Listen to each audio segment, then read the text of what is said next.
Hola. Bueno, mi nombre es Guiomar, soy de la plataforma de la Auditoría Ciudadana de la Deuda y del Grupo de Economía de Sol. Quería compartir con vosotras y con vosotros simplemente un par de reflexiones sobre la importancia que tiene entender el papel que ha jugado la deuda en esta crisis. Primero es... ¿Sí? ¿Así? Vale, mejor. Gracias. Primero es importante para entender el porqué de por qué estamos así, ¿no? O sea, seguramente la mitad de las personas que estáis aquí, como yo, estáis desempleados. O una proporción muy grande. Los que tengáis empleo tendréis un salario que ha disminuido en los últimos años. Nuestros derechos laborales también van a la baja. Ahora muchos de nosotros y de nosotras tampoco podemos pagar la universidad porque han subido las tasas. El servicio que se da a través de la sanidad pública también ha disminuido, ahora es más precario. Digan, todos estos efectos que tenemos en nuestro día a día, ¿por qué son? O sea, ¿cuál es el origen de todo esto? Y el origen es una crisis de sobreendeudamiento. El origen es una deuda privada enorme que se ha ido inflando desde finales de los años 90 hasta el 2008, en el que explosionó la burbuja inmobiliaria. Ese es el origen del problema, el sobreendeudamiento de la economía española. Esa deuda es impagable. Actualmente estamos en una deuda del 500% del Producto Interior Bruto. Eso quiere decir que para saldar esa deuda, que es la deuda pública más la deuda privada, tendríamos que utilizar toda la riqueza y toda la renta que se genera en España durante 5 años consecutivos. Y esta deuda no para de crecer. Hemos entrado en un proceso de bola de nieve, igual que hicieron los países de América Latina en los años 80 y 90. Porque nos hemos pasado. No nos hemos pasado nosotros. Se ha pasado el sistema. Se ha pasado de rosca. Eso es una crisis de sobreendeudamiento. Bien. ¿Cómo podemos salir de esta? ¿Cómo están enfrentando los políticos esta situación? Lo que se está haciendo a través de las políticas de recorte, a través de las políticas de salvamento de los bancos, es dar una patada hacia adelante. Es decir, esto no se está arreglando, porque la deuda, que es el origen del problema, sigue creciendo. Bien, lo que se está haciendo es trasvasar los recursos públicos, las rentas del trabajo, lo que es de todos, se está utilizando para pagar esa deuda. Que esa deuda, es muy importante que lo sepamos, es fundamentalmente privada. La deuda que explosionó en la burbuja, la crisis que estalló en el 2008, la deuda que estaba detrás de eso era fundamentalmente privada, porque en el 2007, antes de la crisis, la deuda pública era una de las más bajas de Europa. Estaba en torno al 45% del Producto Interior Bruto. Y ahora sobrepasamos el 100% del Producto Interior Bruto. ¿Por qué es esto? Porque la deuda privada se está transformando en deuda pública. ¿Cómo? Una de las herramientas es la ayuda que se está dando a los bancos. En la plataforma de la Auditoría de la Ciudadana de la Deuda, como decía Pedro, hemos elaborado un informe donde recopilamos todas las ayudas que se han estado realizando y hacemos una estimación, una cuantificación. Todo esto con datos públicos, datos del Banco de España, del FROB, del Sareb. Bueno, desde el 2008 hasta la actualidad se han utilizado 1,4 billones de recursos públicos para ayudar a la banca. Una parte son ayudas directas que directamente hacen aumentar la deuda pública, y una parte muy grande, la mayor parte, son ayudas indirectas que son compromisos, que es comprometer recursos públicos futuros. 1,42 billones de recursos públicos están comprometidos para evitar la quiebra bancaria. Esto compromete completamente la política y la postura que tiene el Estado con respecto a los bancos, porque es que no hay dinero para realmente salvarlos, porque además toda esta sangría de recursos públicos, todas estas ayudas que les han proporcionado, no ha salvado el problema, porque han sido digamos, darles dinero, facilitarles liquidez para que sigan haciendo su actividad especulativa. Agua. ¿Tenéis agüita por ahí?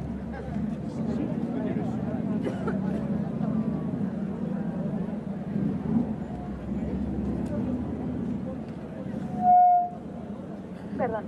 Vale, quiero decir, se les dan ayudas, muchas ayudas, pero no sirven para saldar sus deudas. No utilizan ese dinero para tener más fondos propios y entonces poder hacer frente a sus obligaciones, sino que lo utilizan para seguir haciendo su actividad especulativa. Y la prueba de ello es que mientras la deuda pública aumenta por estas ayudas que se dan a la banca y por otras cuestiones que no sirven para salvar el problema, la deuda privada de los bancos se mantiene. La deuda privada de las empresas no financieras disminuye un poquito, porque las empresas quiebran. La deuda de las familias también disminuye un poquito, porque las están desahuciando. Pero la deuda de los bancos no disminuye, se sigue manteniendo, porque lo que están haciendo con el dinero es, por ejemplo, comprar la deuda pública que emite el Estado para conseguir dinero para salvarles. Y de esta forma conseguir hacer beneficios a costa del endeudamiento de todas y de todos. Bien, para no alargarme más, otro de los puntos que creo que es súper importante tener en cuenta y por lo cual es importante saber el papel que ha jugado la deuda en todo esto, es entender que esto no se va a solucionar simplemente con esperar. Parece que nos están diciendo que tenemos que aguantar, que tenemos que apretarnos el cinturón, que aguantemos un poquito más porque en algún momento los indicadores económicos de una manera mágica se van a reajustar, va a volver a crecer el empleo y a lo mejor ya nos podemos permitir el lujo de tener un sistema del bienestar. Eso no va a suceder. No va a suceder porque lo que ha generado esta crisis, que es el sobreendeudamiento, no se está arreglando y no se va a arreglar porque no se puede, porque esa deuda es impagable. Es producto de la especulación y no tiene ningún tipo de vínculo con la economía real. Así que tendríamos que dedicar los recursos de 5 años consecutivos o más para poder pagar esa deuda. Y eso no se puede hacer. Entonces, todas estas políticas es una manera de exprimirnos todo lo que se pueda para redirigir los recursos y pagar a sus proveedores.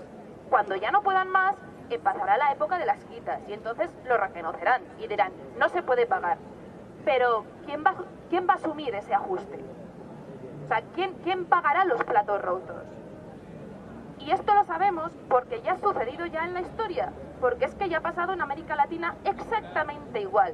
Las políticas de recorte de gasto público, de privatización de servicios públicos, de transformación, de salvamento a la banca y transformación de deuda privada en deuda pública, ya pasó en la época de los 80 y de los 90 en América Latina. Y ahí lo que hubo fue una década perdida.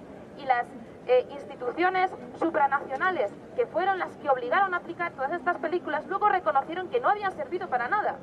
Y ahora están haciendo lo mismo aquí. ¿Por qué? Porque el objetivo no es que salgamos de la crisis, es conseguir recuperar el dinero que han invertido y que piensan que van a perder. Entonces, ¿cuál es la manera de salir de esto? Una, darnos cuenta de la realidad. Porque no hacen más que decirnos mentira por los medios de comunicación. Y esto nos tenemos que dar cuenta todos y todas y lo tenemos que transmitir a los demás. 2. Organizarnos. Exigir que esto no sea así. No puede ser así. Nos tenemos que plantar. Y 3. Buscar alternativas. Porque hay alternativas. Si no queremos que con dinero público se salven los bancos, tenemos que hablar de banca pública. O de otras cuestiones. Si no queremos depender de los mercados financieros para conseguir recursos, tendremos que hablar de un sistema fiscal redistributivo con el cual sí que podamos cubrir todas nuestras necesidades. Si realmente queremos una economía que ponga en el centro la vida y no simplemente el que los que tengan dinero sigan teniendo más dinero, tendremos que hablar de otro sistema de reparto del trabajo, del productivo y del reproductivo. Y bueno, que desde la plataforma estamos trabajando en esto. El informe está colgado en nuestra web, el de rescates bancarios. Nos reunimos los miércoles en el Patio Maravillas a las 7 y que la auditoría, hoy no tengo tiempo de hablar de la auditoría, pero la hacemos entre todas y entre todos. Aquí no hay expertos. O sea, somos nosotras y nosotros los que tenemos que ser conscientes y los que tenemos que tener derecho a acceder a la información, saber lo que están haciendo con los recursos de todas y de todos y participar en la gestión de lo común. Ya está. Gracias. Ah, sí. Bueno, y ahora debate, ¿no? Es decir, que esto ya... Pero vamos a hacer más intervenciones.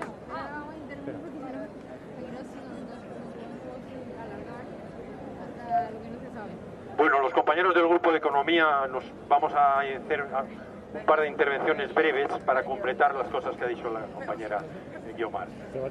Vamos a ver, ¿por qué decimos que no hay que pagar la deuda?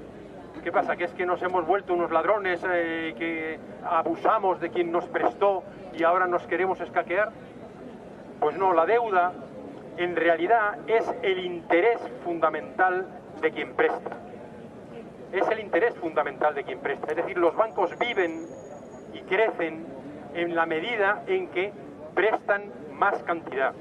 Y por eso los bancos han sobreendeudado, se han ellos mismos endeudado en el extranjero para alimentar una burbuja de deuda sobre los demás. Nosotros no hemos vivido por encima de nuestras posibilidades.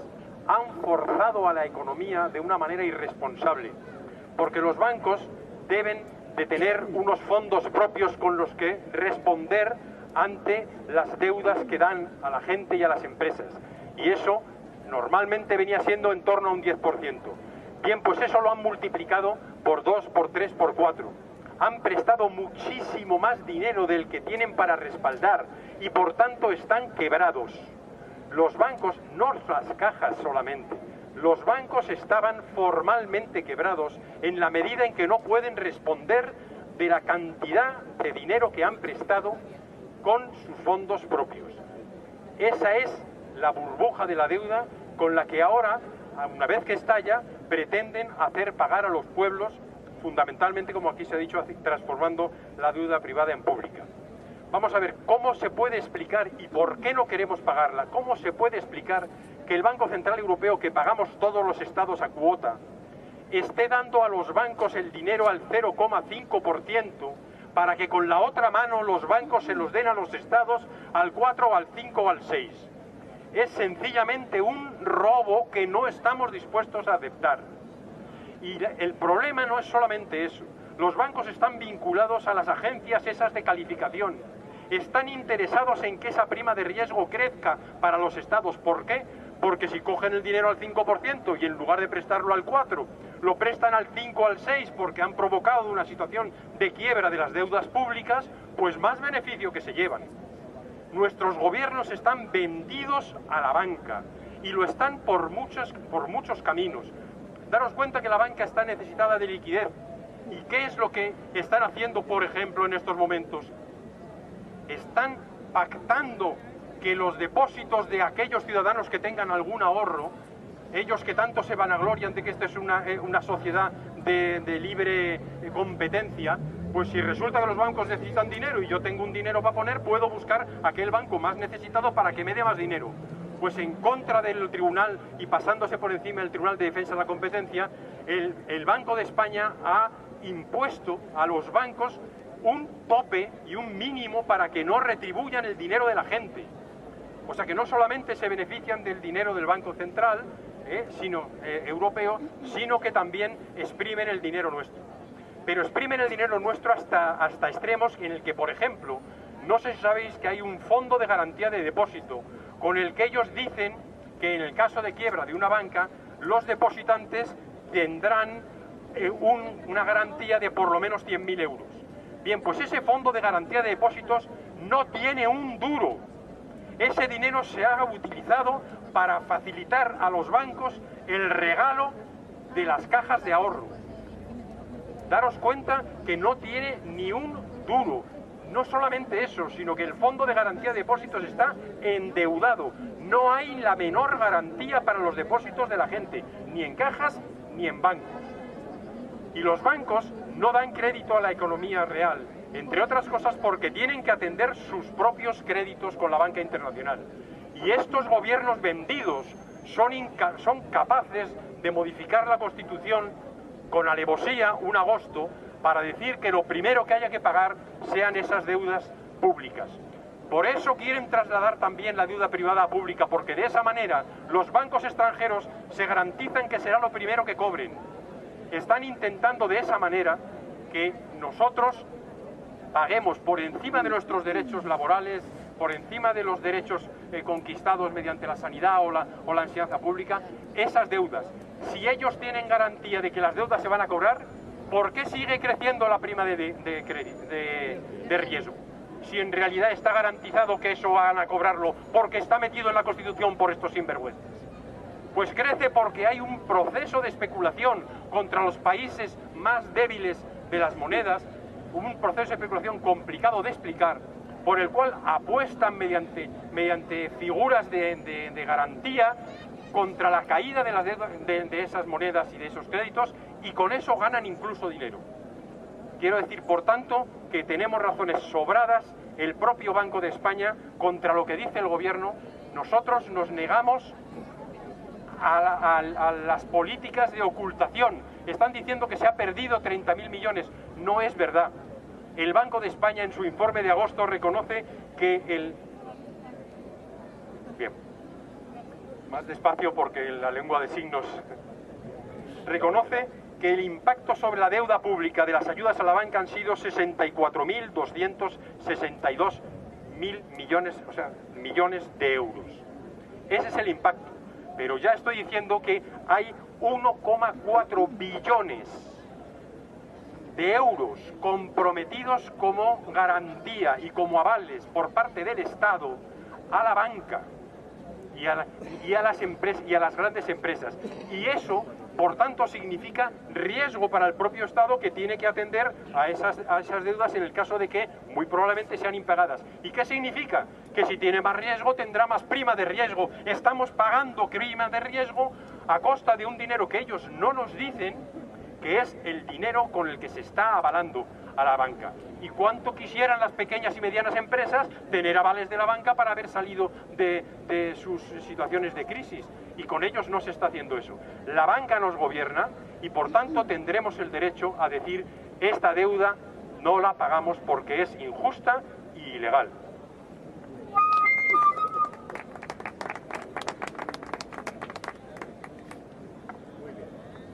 Esta deuda no la pagamos, pero es que además no hay alternativas al no pago de la deuda. Nos están engañando planteándonos que las alternativas, teniendo en cuenta las políticas de austeridad, pues vendrían acompañadas a lo mejor con negociaciones de carácter internacional, en este caso con nuestro mayor acreedor, el mayor acreedor de la mayoría de los países de lo que es el Mediterráneo y que están sobreendeudados. Y se dice que Alemania, las negociaciones se tendrían que plantear fundamentalmente con Alemania. Después de la Segunda Guerra Mundial, todos recordaréis que el plan Marshall que se planteó desde Estados Unidos justamente para enfrentar todo lo que fue una crisis incluso alimentaria en aquellas épocas, le supuso a Estados Unidos aproximadamente el 2% del PIB, del Producto Interior Bruto, que es un indicador que nosotros combatimos y que cuestionamos, pero que se utilizó para establecer las cifras de ayuda a estos países. Y durante 10 años aproximadamente Estados Unidos estuvo aportando el 2% de su PIB para relanzar a los países del Mediterráneo.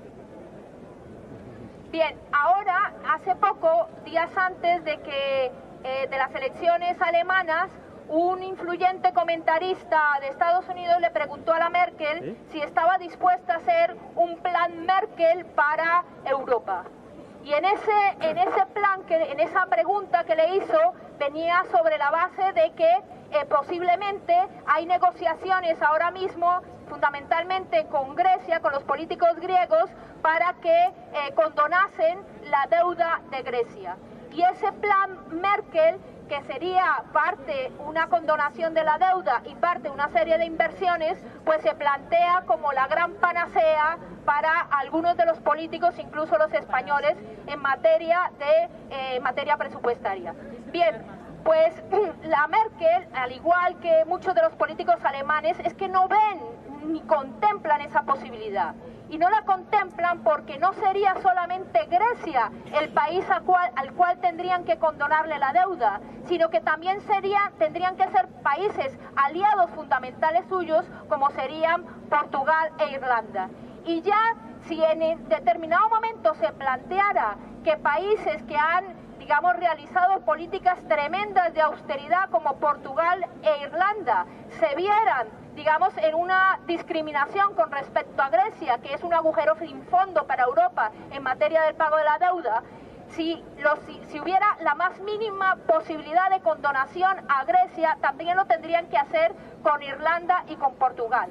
Pero inmediatamente después que se planteara esa posibilidad, pues obviamente Italia y España, que son también deudores de los bancos alemanes, en este caso a partir de todas las políticas monetaristas que se han implantado en los últimos años, pues también exigirían el mismo tratamiento con relación a la deuda. ¿Y eso qué significaría? Eso significaría para Alemania una cantidad inasumible, porque serían aproximadamente unos 300.000 millones de euros al año durante una década.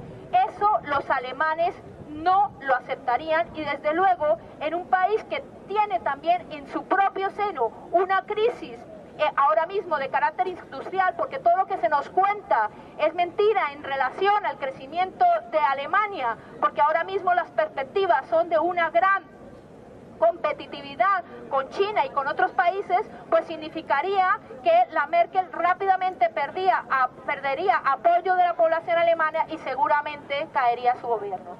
Entonces, lo que nos están planteando y que están apareciendo en muchas revistas económicas como la salida de la crisis de la deuda en el sentido de negociaciones país a país con la posibilidad de que haya rebajas, quitas, negociaciones de la deuda, son una absoluta mentira, son inasumibles por los países que supuestamente tendrían que aprobarlas.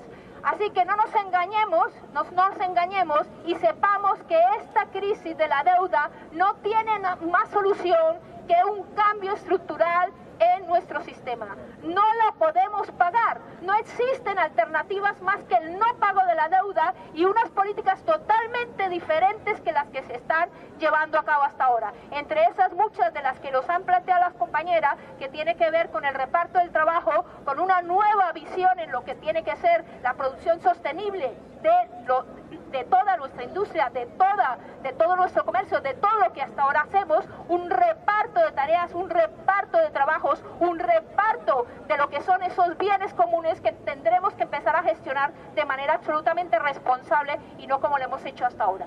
Y eso pasa obviamente por el no pago de la deuda. Es que no tenemos otra alternativa y probablemente es lo que pasará. Pero cuanto más tardemos en asumir el no pago de la deuda, más será la crisis, más será la tragedia para muchas de las personas que hoy no tienen trabajo y que están al borde, prácticamente al borde del hambre.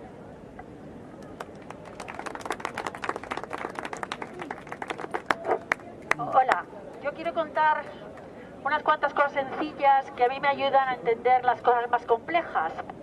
Quiero contar que la deuda pública es la deuda del Estado, que la deuda privada es la deuda de los particulares, por ejemplo las hipotecas, más la de las empresas, más la de los bancos.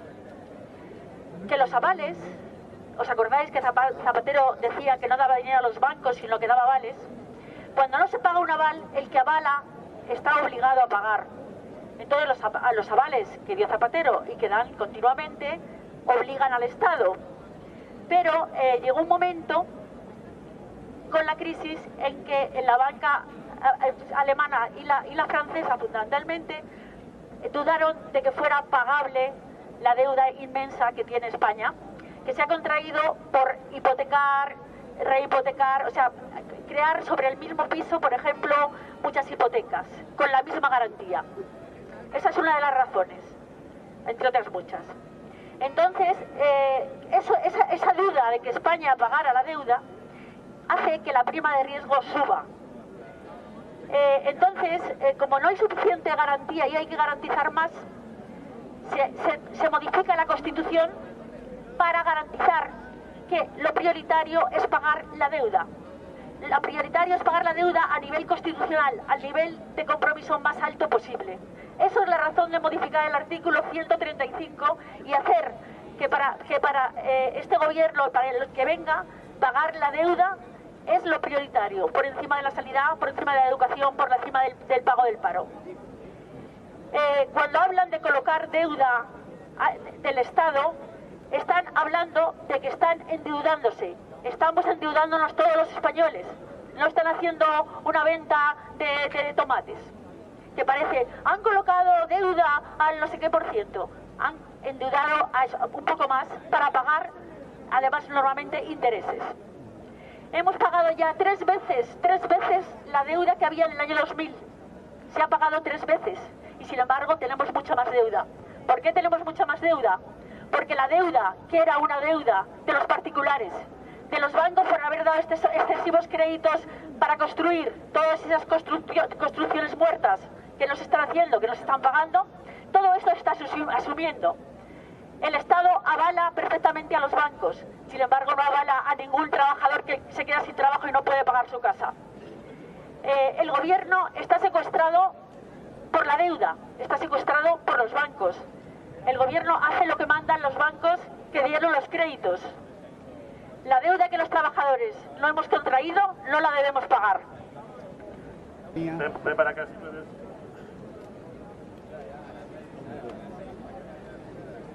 Bueno, yo le preguntaría a la Comisión de Economía que por qué no se ponen también a investigar la mala gestión o malversación de los fondos sociales.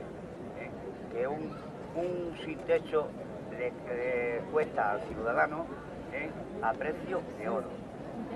A precio de oro porque es que tiene gastos por todos lados, de metadona, de albergues, y cuando cobran, muchos de ellos se lo gastan en droga y al otro día no tienen dinero. 2 días no tienen dinero del REMI o de la no contributiva, ¿no? Y yo ayudaría a indicarle los puntos en los que tienen que investigar. Vale, gracias. No. Más preguntas. Hay más preguntas. Bueno, compañero, yo lo que te sugiero es que hables con los compañeros de Economía y que des con ellos en su asamblea para que lo puedan tratar allí más, ¿no? Claro, que se den preguntas y luego entramos nosotros. ¿No va a haber debate o qué? Bueno, dicen los compañeros de Economía que damos el turno de preguntas y luego las contestan todas juntas. ¿Hay alguna pregunta más? ¿Alguna pregunta más? Entonces, bueno, contestar vosotros que yo voy a... ¿Contestáis entonces esta pregunta? Bueno, sí, ¿no? Es que no sé qué hacer. Oye, ¿cómo es que no pregunta nadie, coño? Vamos a ver. Lo que es el problema de la restricción de los derechos sociales y de las prestaciones sociales es general para todos los ciudadanos, todos los compañeros, todos los ciudadanos, todas las personas. Evidentemente, el origen es el mismo, es lo que estábamos comentando anteriormente, es cómo se ha convertido en pública una deuda privada y cómo esta conversión de la deuda privada en pública ha detraído todos los elementos necesarios, todo lo que teníamos, la financiación para las ayudas y para la redistribución de la renta entre la población, se la ha llevado precisamente a las entidades especuladoras, a los bancos y a las cajas y demás entidades financieras. Eso es lo que ha detraído todo. Luego, respecto a la pregunta que hacía en concreto, las ayudas a la gente marginal, lo que es la redistribución de la renta es esencial para que haya un equilibrio entre la población y un aumento de la felicidad, que es lo que se tiene que buscar a través de cualquier estructuración política. Y eso es fundamental. Y el problema que estamos investigando y lo que estamos intentando atajar es precisamente el hecho de que se traslade todos el capital y el dinero que tenía que ser destinado para esta redistribución, se está trasladando a los bancos y evitar eso es lo que intentamos, simplemente. En general, para esa prestación o para todas. A ver si... ¿Alguna pregunta más? ¿La banca ética se salva de esta debacle?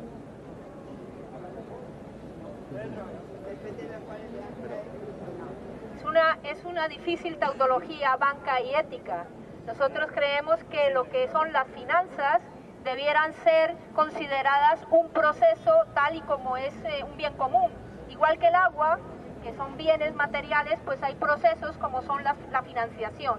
Y esa financiación no debiera ser de ninguna manera privada, de ninguna manera. En cualquier caso, tendríamos que buscar estrategias de carácter colectiva, cooperativa, pública, pero de ninguna manera puede ser privada, por muy ética que se autodenomine, porque todas supuestamente eran éticas y todas ya sabemos lo que hicieron.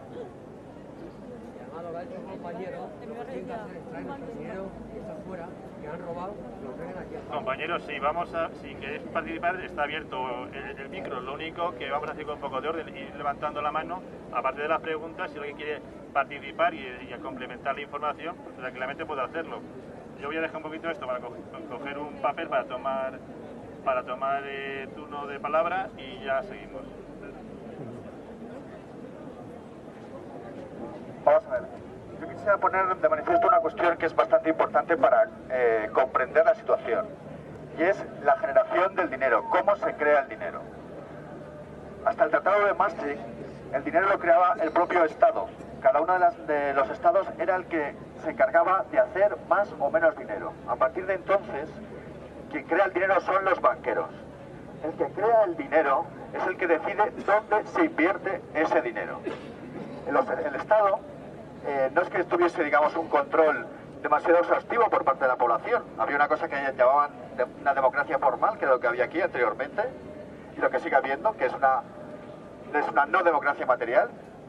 Y entonces había al menos una serie de controles y de carácter democrático para ver dónde se destinaba ese dinero. Podía ser para prestaciones sociales, para redistribución de la renta, etc. Cuando ese dinero lo crean los bancos, no hay ningún tipo de control para esa creación del dinero ni dónde se va a destinar el dinero. ¿Dónde se ha destinado el dinero? Donde más dinero han ganado los bancos, que es en especular. Desde ese momento, lo que se ha hecho ha sido destinar a ese dinero a especular, y ha provocado que haya también un traslado del dinero que se dedicaba a lo que es la actividad productiva a la puramente especulativa, por el simple hecho de que especulando se ganaba muchísimo más dinero y de forma natural el dinero se invierte donde más dinero se gana. Eso es lo que ha hecho que se haya provocado un desmantelamiento de toda la industria y la agricultura y todo el sector productivo en el país, en el Estado. Eso también es muy importante a la hora de ver por qué no se puede pagar la deuda. Si, como anteriormente ocurría, digamos, el Estado tiraba de la maquinita y hacía billetes, y si nosotros debiésemos 1 billón o 5 billones, como comentaba anteriormente, de deuda, tanto privada como pública, al emitir ese dinero podríamos pagar la deuda. ¿Qué ocurriría? Habría un proceso inflacionario dentro del país. Es decir, como había mucho más moneda, valdría menos dinero la moneda, pero la deuda se podría haber pagado. ¿Qué ocurre cuando la deuda la hacen los bancos a través de la generación de deuda? Es decir, el dinero se crea pidiendo préstamos.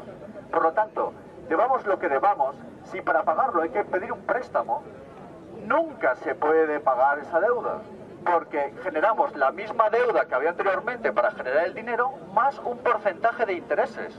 Mientras sean los banqueros los que creen el dinero, es imposible devolverla. Ese es el elemento conceptual esencial para entender por qué no se puede devolver y por qué nunca se ha devuelto desde el momento en que se ha generado de esa manera. Si entendemos eso, entenderemos cómo todo es un truco para tomar una posición de dominio por parte de los bancos y impedir que la población pueda determinar por sí misma la actividad económica, que no olvidemos es la parte esencial para llevar a cabo cualquier otra actividad que necesita financiación. Y así es como se ha producido un golpe de Estado de todas estas entidades financieras y han acabado totalmente con la poquita democracia que había. Eso es lo que ha ocurrido y es muy importante tenerlo en cuenta.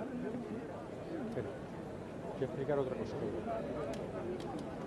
Bueno, simplemente una información, un anuncio entre medias, que sepáis que este fin de semana, el viernes a las 8 de la tarde y a las 10 de la noche, 2 pases, y también el domingo a las 6 de la tarde para los niños y a las 8 de la tarde también para niños y para los adultos, representaremos nuevamente la ópera bufa del 15M, El crepúsculo del ladrillo.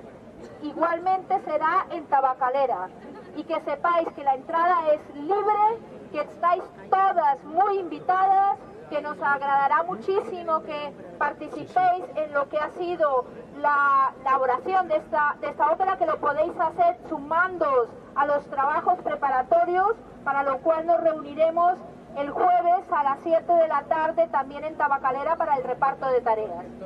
Que sepáis que esta es una ópera bufa en donde participa mayoritariamente, obviamente, la Solfónica del 15M, pero también muchas asambleas del 15M que han estado desde el principio trabajando en lo que ha sido el montaje, la escenografía, el reparto de tareas, etcétera. Entre ellas, pues obviamente, Economía Sol. Estáis todas muy invitadas. Que sepáis que aquí esta asamblea de Sol, el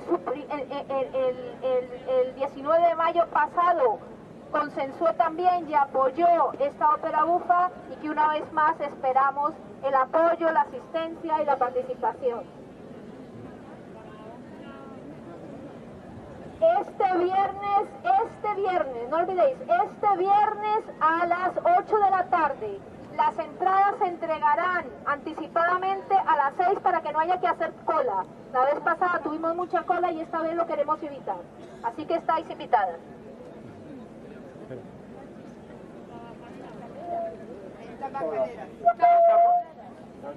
Lo que han estado, bueno, dos cosas. Lo que han estado explicando aquí los compañeros tan magistralmente de respecto a la situación económica, de la deuda, bueno, hay una cosa, la deuda se está generando primero porque no cualquier moneda tiene que estar basada en un patrón de producción o algo consistente, como puede ser oro. Aquí no lo hay oro, pero la producción la están desmantelando. Por ejemplo, hace poco me llegaba un correo, una información de Sanidad, que dicen que están desmantelando la sanidad pública, porque dice que no funciona, cuando es la quinta mejor sanidad que hay en España, que hay en el mundo, hecho por informe, que dice que la sanidad en España funciona muy bien. Pero ¿qué pasa? Que a ellos no les interesa que funcione la sanidad, ni que funcione nada, porque lo que para ellos es rentable, puede ser muy grave lo que voy a decir, es la enfermedad, no la salud, porque con eso están lucrándose ellos, porque es lo que está pasando. Con la producción está pasando igual, la producción la están sacando fuera de España, están desmantelando, no dan ayuda al pequeño empresario, ningún tipo de ayuda, porque la producción la sacan fuera y solo la tienen las grandes empresas. A países que les pagan una porquería, de la India, o China, sobre todo la India, que la pagan, están en condiciones infrahumanas y cobrando una miseria. Es gracias a eso lo que están ganando, lo que consideran la economía, pero aquí la están desmantelando. Otra cosa, todos los servicios sociales o servicios que había, que eran públicos, están pagados, los desmantelan. Por ejemplo, como ha pasado, que viene ahí la empresa municipal de la vivienda, todos los pisos que están cogiendo, echando a la gente a la calle, los están desahuciando de los alquileres sociales, resulta que esos están vendidos a fondos de inversión. Lo venden a fondos de inversión. Omar Sá concretamente es uno de ellos.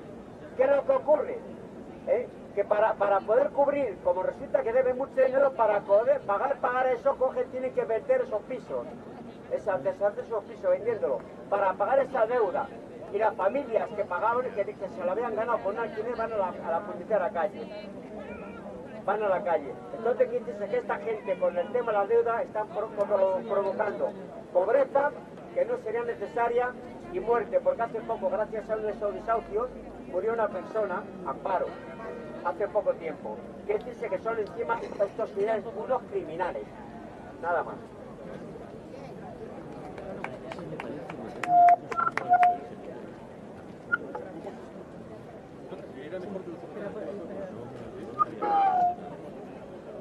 Bueno, estábamos hablando de la deuda y yo quiero hacer un razonamiento. ¿Cómo se origina la deuda realmente?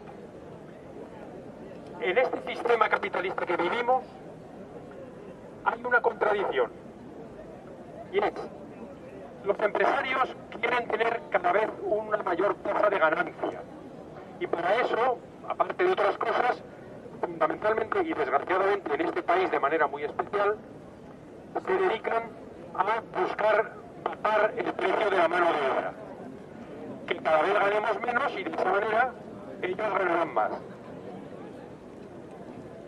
Bien. Pero ¿qué problema es ese?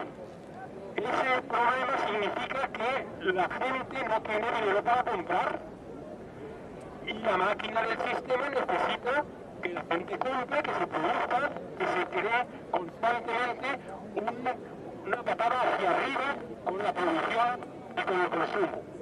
Es decir, se necesita que la gente consuma los productos que yo fabrico, pero yo quiero cada vez pagar menos al trabajador para ganar más. ¿Cómo se solventa eso?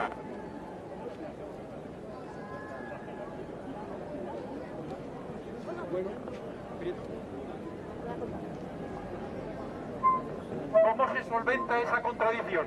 Pues con la deuda. La deuda es el mecanismo por el cual el sistema pretende seguir ganando dinero y produciendo cada vez más, mientras los trabajadores cada vez ganan menos.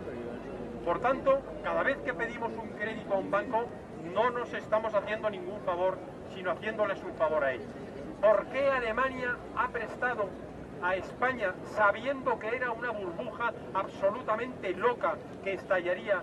Los bancos alemanes han prestado ingentes cantidades de dinero a los bancos españoles.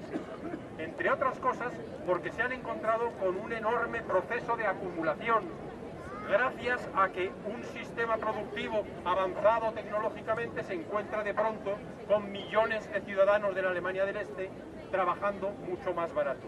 Los salarios en Alemania bajaron enormemente, y por tanto el crecimiento del beneficio industrial y de los propios bancos en algún sitio tenían que trasladarlo si no lo repartían. Entre otras cosas como invirtiendo, en definitiva, endeudando a los bancos españoles. Por tanto, planteémonos que la deuda es un dogal contra los que nos tenemos que enfrentar en cualquier caso. La existencia de una banca pública se planteará, por tanto, sobre la base de los recursos justamente sacados mediante un sistema fiscal progresivo y la participación de esos recursos de manera como la gente decida en las determinadas necesidades de crecimiento. Pero nada más. La deuda es un mecanismo de atadura para las ciudadanías y eso tenemos que romperlo. ¿Por qué es posible que cualquier empresa quiebra y sus deudas se le condonan y se hace un concurso de acreedores y sin embargo los estados no pueden quebrar? ¿Por qué? Porque este sistema está a favor del beneficio personal y en contra de los poderes públicos y de la gente que está detrás de ellos. Nada más. Yo quiero contar otra cosa sencilla que damos por supuesto que todo el mundo sabe, pero que bueno, vamos a pensar otra vez sobre ella. El Banco de España es un banco en el que hay funcionarios, en el que hay técnicos que en este momento no pueden emitir moneda. ¿Bien? Desde que entró en vigor el euro. Pero el Banco Central Europeo es un banco de bancos, formado por banqueros. El Banco Central Europeo solo presta dinero a bancos. Eso está recogido así en los tratados, en concreto en el Tratado de Maastricht, que nos vendieron como tan maravilloso. ¿Qué quiere decir eso? Quiere decir que el Banco Central Europeo presta a los bancos a un coste bajo, por ejemplo al 0,5, al 1%, y luego los bancos prestan a los estados, por ejemplo, al 5%, y simplemente en esa operación ganan bastante dinero. ¿Por qué el Banco Central Europeo es un banco de bancos? Porque se constituyó así por los que dominan, por los que mandan por la gran banca. Por ejemplo, la Reserva Federal es un banco, digamos que es el Banco Central de Estados Unidos, sí puede emitir dinero. Creo que quebró en un momento determinado un estado que creo que es Toronto, dio a la quiebra. Y entonces la Reserva Federal creó dinero y ayudó a Toronto. Cuando hay más dinero, dicen los economistas, que suben los precios, crece la inflación. Eso no es muy bueno, pero claro, eso sirvió repartido en toda América para que Toronto salió para adelante y subieron los precios, pero no hubo un paro tremendo y todas estas cosas que están pasando aquí. Quiero decir con esto, nada de lo que pasa es casual, todo está perfectamente preparado para que los bancos dominen, para que los bancos ganen y para que los grandes poderosos sean los que se aprovechan de todos los ciudadanos y de todo nuestro trabajo. Simplemente eso, no sé si lo he explicado demasiado complicado o no.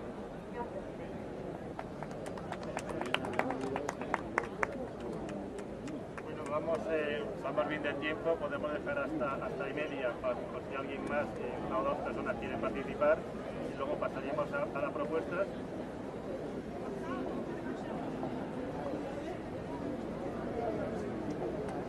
Bien, parece que no hay muchas más intervenciones. Pasamos entonces a propuestas. La primera propuesta es pobreza energética.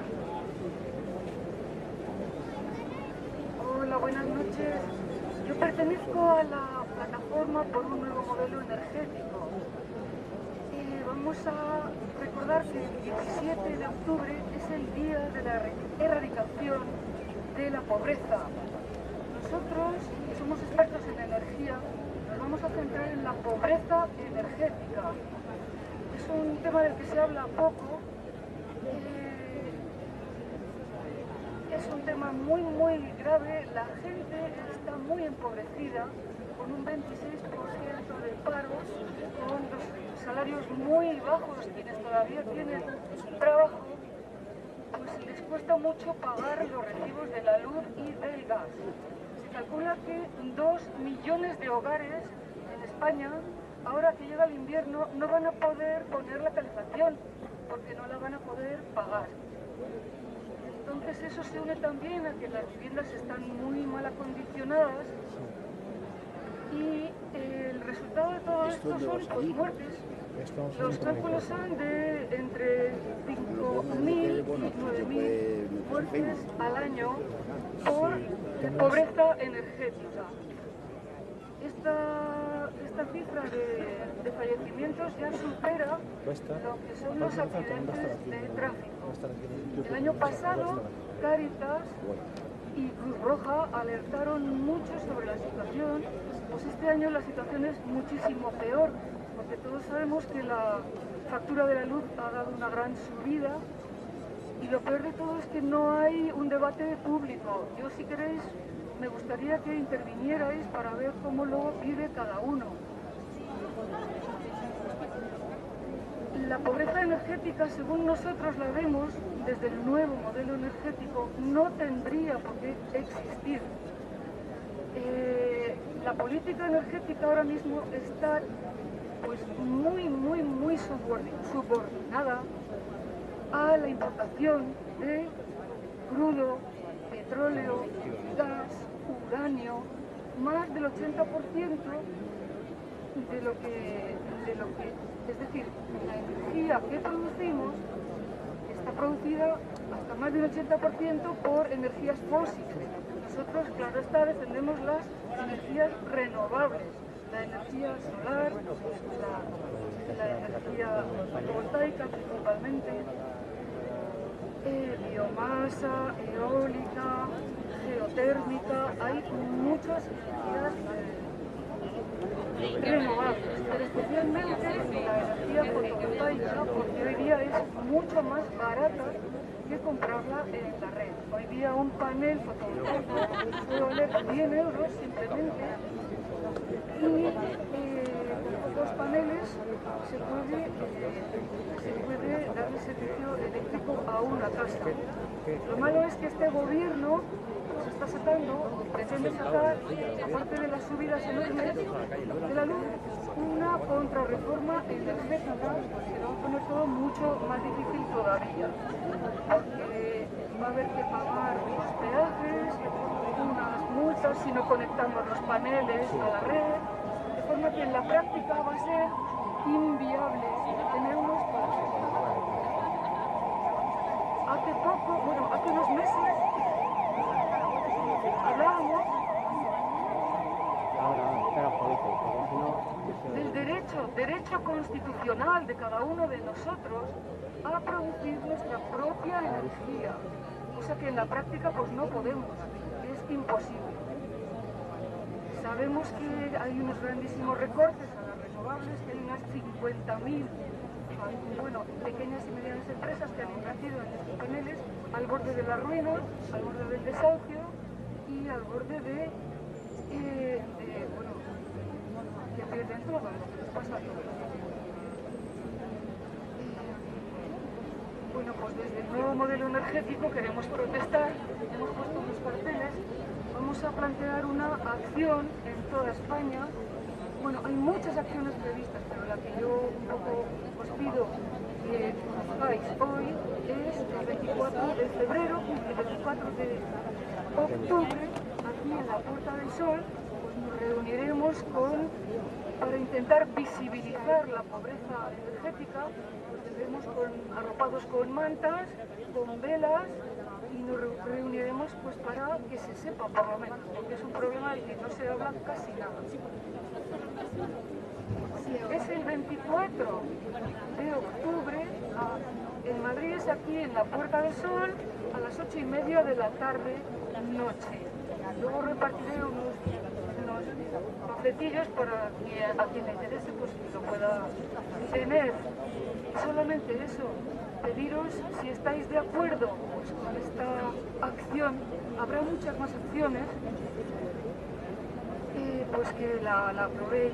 Si estáis de acuerdo, pues plantearla a consenso.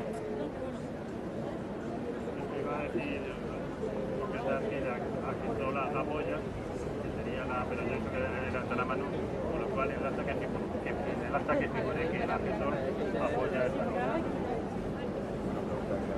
Si queréis alguien decir algo sobre su propia experiencia de la pobreza energética, pues sería bueno.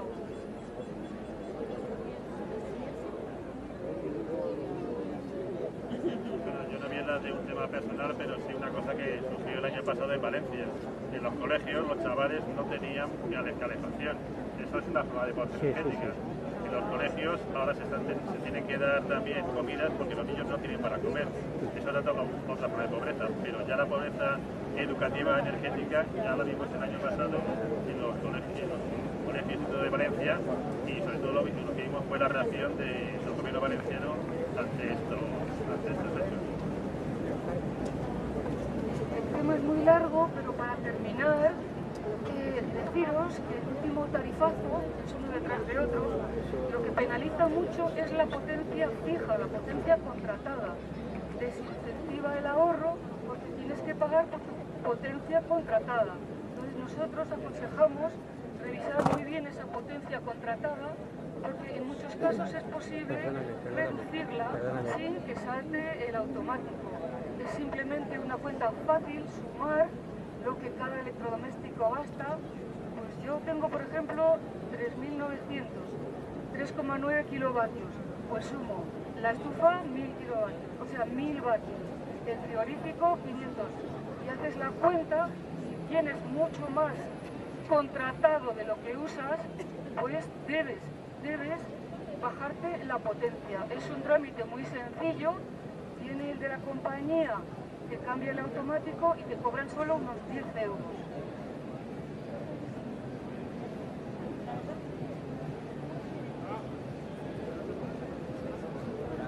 Haremos turno de palabras, si quieres intervenir, Sí, yo quería hacer una pregunta a la compañera de la plataforma, porque pienso que muchos y muchas de nosotras seguimos en nuestras casas con grandes compañías de electricidad que son responsables, aparte de tarifas muy altas, y con este sentido que explicaba la compañera también de especulaciones, en expolio de resources en muchos países en el mundo. Entonces yo creo que también trabajar sobre las alternativas que tenemos es muy importante. Hay cooperativas que yo sepa que son alternativas que se pueden hacer, y tenemos que informarnos y tenemos también que actuar a nivel individual para dejarle. Quería saber si la plataforma con respecto a esto tiene propuesta donde se puede buscar esta información, porque creo que cada una de nosotros puede hacer algo en este respecto.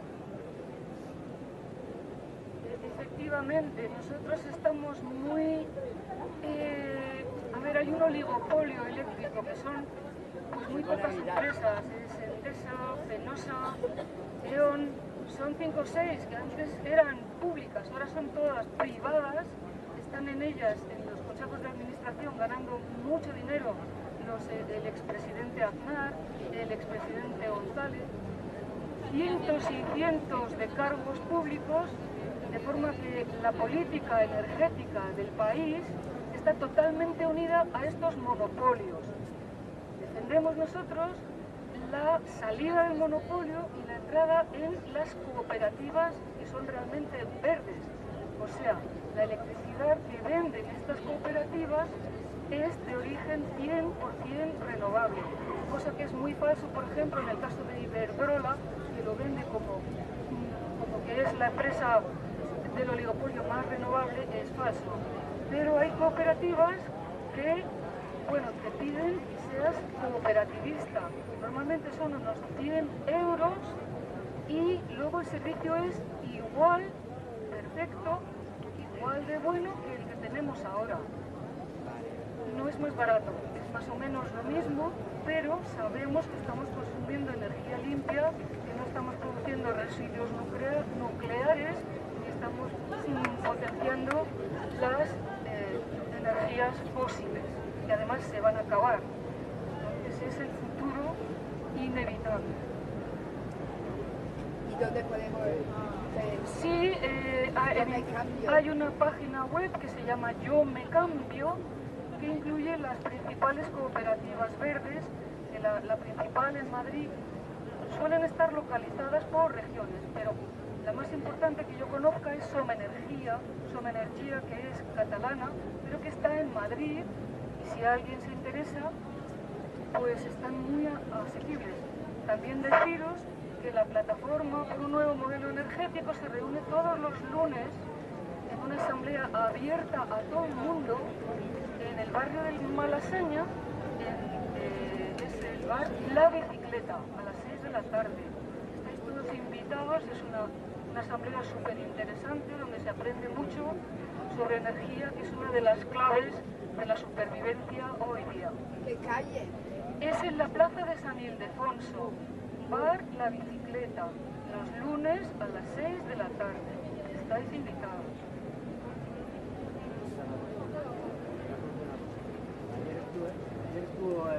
Cuando estuvo la manifestación, ¿cómo se llama? A donde había un folleto de Son Energy, que parece de la empresa catalana, la cooperativa catalana. La pregunta es, si te das de alta en esa, aquí me dijeron que había que seguir dependiendo de la gente, de la grande. Por ejemplo, de Iberdrola, seguro que no.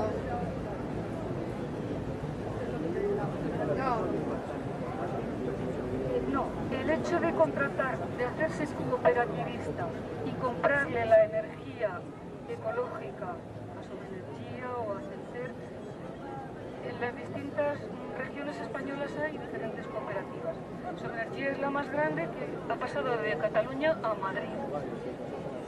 Eso significa salirse totalmente del oligopolio. Esa es la mejor solución. Quien tenga 100 euros libres y se quiere hacer cooperativista a través de... Está en Yo Me Cambio, en internet, la información.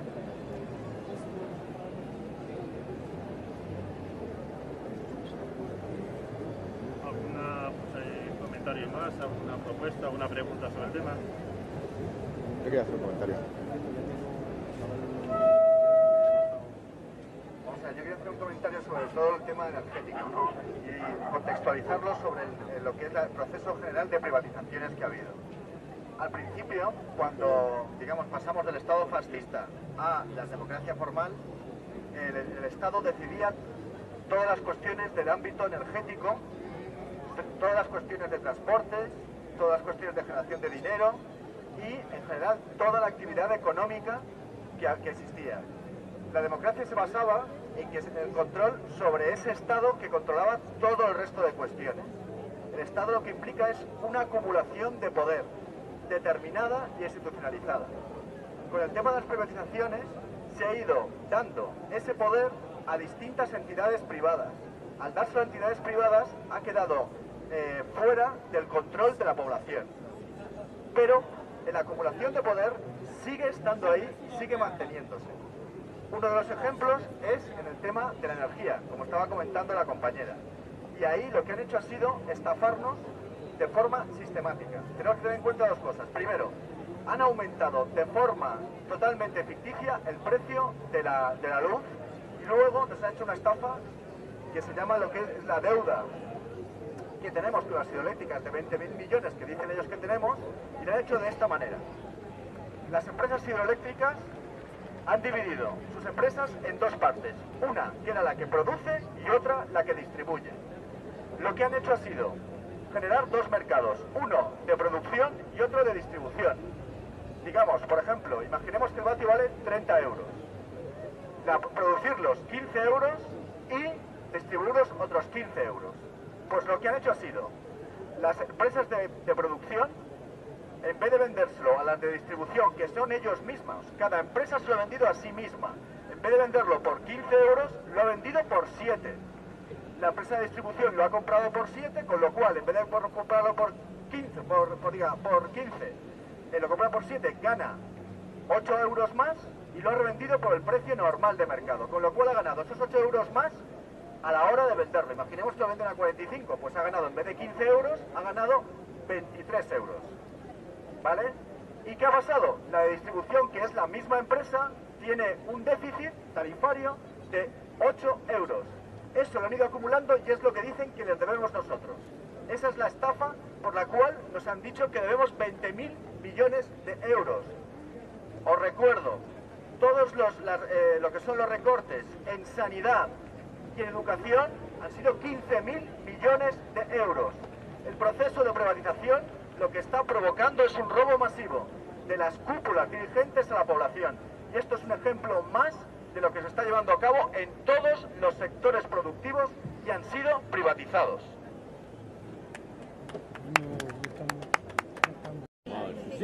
Hola. Bueno, mi nombre es Guiomar, soy de la plataforma de la Auditoría Ciudadana de la Deuda y del Grupo de Economía de Sol. Quería compartir con vosotras y con vosotros simplemente un par de reflexiones sobre la importancia que tiene entender el papel que ha jugado la deuda en esta crisis. Primero es... ¿Sí? ¿Así? Vale, mejor. Gracias. Primero es importante para entender el porqué de por qué estamos así, ¿no? O sea, seguramente la mitad de las personas que estáis aquí, como yo, estáis desempleados. O una proporción muy grande. Los que tengáis empleo tendréis un salario que ha disminuido en los últimos años. Nuestros derechos laborales también van a la baja. Ahora muchos de nosotros y de nosotras tampoco podemos pagar la universidad porque han subido las tasas. El servicio que se da a través de la sanidad pública también ha disminuido. Ahora podemos salir de esta. ¿Cómo están enfrentando los políticos esta situación? Lo que se está haciendo a través de las políticas de recorte, a través de las políticas de salvamento de los bancos, es dar una patada hacia adelante. Es decir, esto no se está arreglando, porque la deuda, que es el origen del problema, sigue creciendo. Bien, lo que se está haciendo es trasvasar los recursos públicos, las rentas del trabajo, lo que es de todos, se está utilizando para pagar esa deuda. Que esa deuda, es muy importante que lo sepamos, es fundamentalmente privada.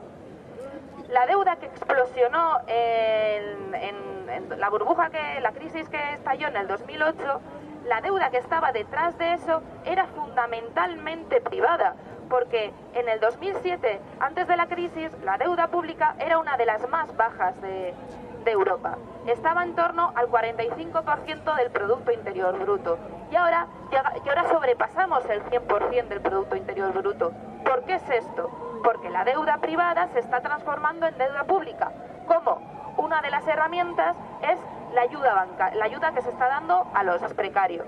Digamos, todos estos efectos que tenemos en nuestro día a día, ¿por qué son? O sea, ¿cuál es el origen de todo esto? Y el origen es una crisis de sobreendeudamiento. El origen es una deuda privada enorme que se ha ido inflando desde finales de los años 90 hasta el 2008, en el que explosionó la burbuja inmobiliaria. Ese es el origen del problema, el sobreendeudamiento de la economía española. Esa deuda es impagable. Actualmente estamos en una deuda del 500% del Producto Interior Bruto. Eso quiere decir que para saldar esa deuda, que es la deuda pública más la deuda privada, tendríamos que utilizar toda la riqueza y toda la renta que se genera en España durante 5 años consecutivos. Y esta deuda no para de crecer.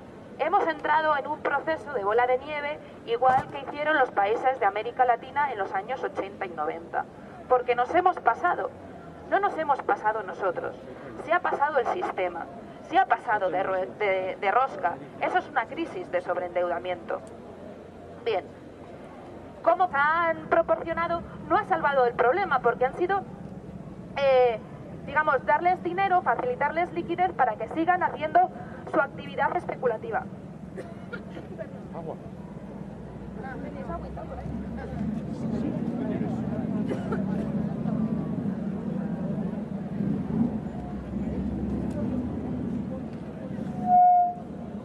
Perdón.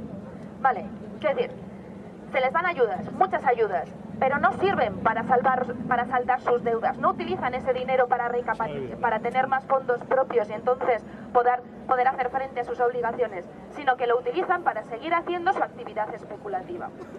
Y la prueba de ello es que mientras la deuda pública aumenta por estas ayudas que se dan a la banca y por otras cuestiones que no sirven para salvar el problema, la deuda privada de los bancos se mantiene. La deuda privada de las empresas no financieras disminuye un poquito, porque las empresas quiebran.